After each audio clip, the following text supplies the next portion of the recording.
Okay, here's my secret. In the 90s, they had this tour called the Kings of Comedy.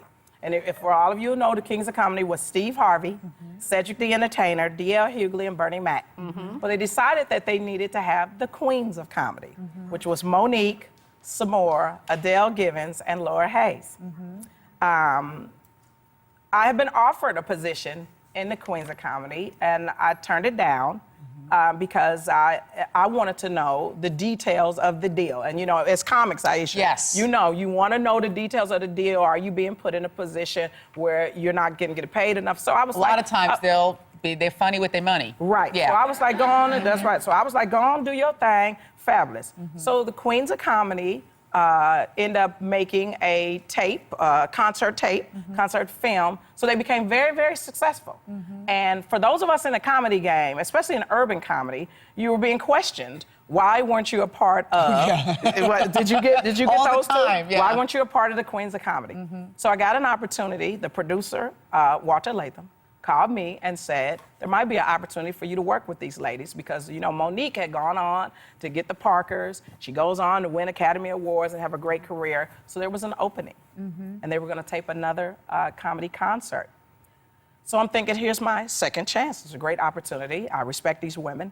And there's a conference call.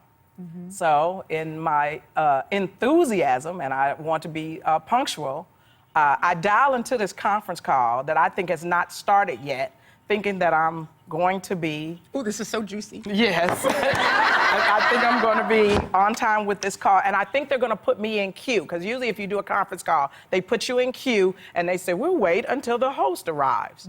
So I dial into this call, and what I hear is, and Monique is not on this call, I hear Samore, Adele Givens, and Laura Hayes talking about me. Oh my God. I can't take it. What's gonna happen? I hear discussions about my appearance. I hear discussions about my ability.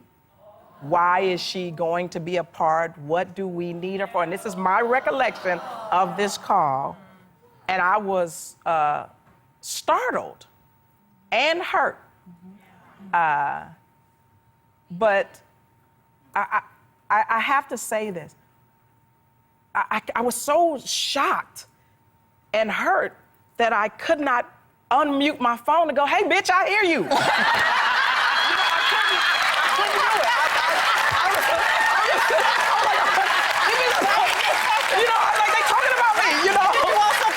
To hear what they were saying, or did you feel like you wanted to? Hell yeah. So I stayed on all of the call with my phone on mute, but I thought, take notes. Yeah. Listen, because rarely would we hear someone talking about us and saying what they truly feel about us. So I'm like, oh, okay, right on, okay. And I'm thinking, I ain't did that, but you know, and then after I listened to all this, and I want every woman to hear this, I was bruised, but I wasn't broken. Yeah. I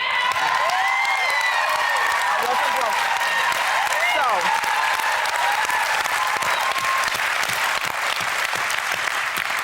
I listened to the entire call. I waited for everybody to click off, and I called Walter Latham, and I said, I don't think this is going to be a great fit for me, but I hope that these women will go on and do great things. To this day, they did not know that I was on this call. They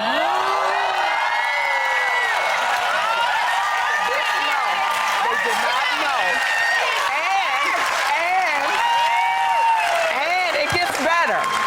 I have worked with Laura Hayes on Beauty Shop after this call. I worked with Adele Givens on Hilarious after this call. I just saw some more at the Neighborhood Awards in Atlanta after this call because I decided, instead of being angry and vengeful, I decided to take the truth of what they're saying and their right to have an opinion and make myself an even better person. And I know you're probably thinking, well, why are you saying it now? Because I'm right where I belong.